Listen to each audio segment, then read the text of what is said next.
At least 18 people have been killed in a suspected suicide bomb attack in Afghanistan capital city Kabul. The dead include 5 policemen and many more were wounded.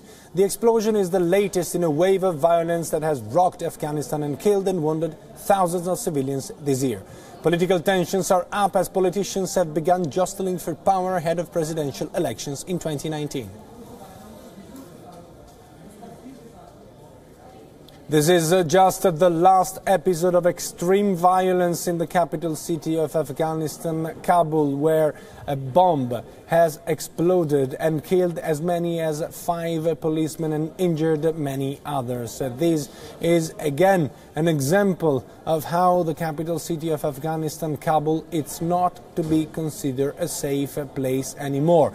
Remember that in May, end of May this year, a massive bomb exploded close to the embassy areas. The area is called Wazir Akbar Khan in the central part of Afghanistan, killing more than 100 people and injuring hundreds of people. From that attack, many other attacks has happened, and many of these attacks have been targeting specifically Shia mosques, because these are attacks, the ones against the Shia mosque, conducted by the branch of the Islamic State based in Afghanistan called the Islamic State of Khorasan.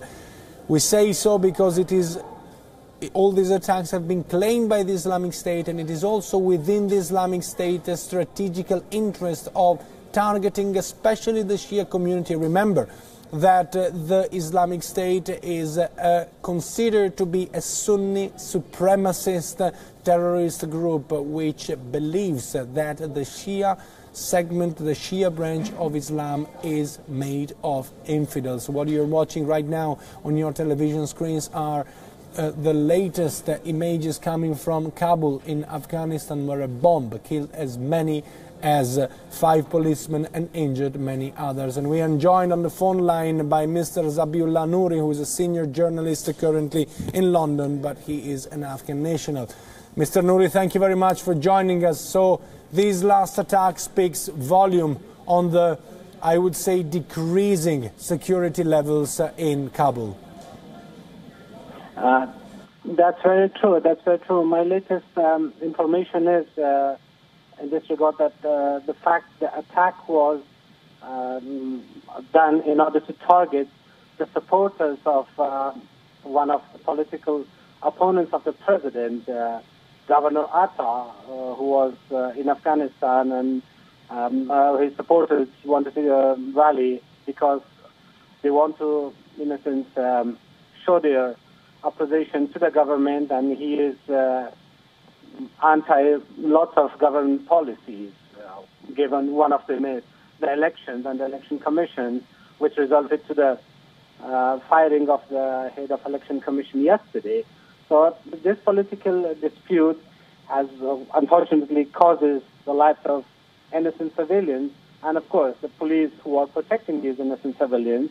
And like any other attack, we can expect, because the injuries, if they are deteriorating and critical injuries, the number of the death toll will rise. And this happened in here in a couple of hours. You can see that from 3 to 5 now it's 18, and some reports even say 30. And the most reputable source is Solar News in Afghanistan that reports 18, including police officers. This is very sad indeed. Do you think we can expect more and more of these attacks, given the fact that there are presidential election, not really behind the corner, but not even too far? So do you think the security level of the capital city and of Afghanistan as a whole will actually plummet because of the campaigning and the phase before the elections? It will, unfortunately, like any other elections we have seen in the past, that's the time when the insurgents try to target lots of people for 2 reasons. In order to show that the country is not secure, and on the other hand, in order to discourage the people from participating in the democratic process of election.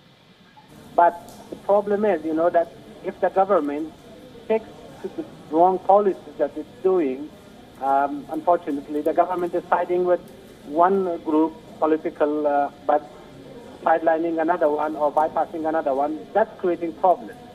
And then the elections will obviously be a very critical situation for Afghanistan and particularly for the civilians who want to go and vote. Thank you very much. This was Abdullah Nouri, a senior journalist calling us from London. He's an Afghan national and he was trying to help us to understand better what happened and the latest regarding an attack which occurred in the capital city of Afghanistan, Kabul.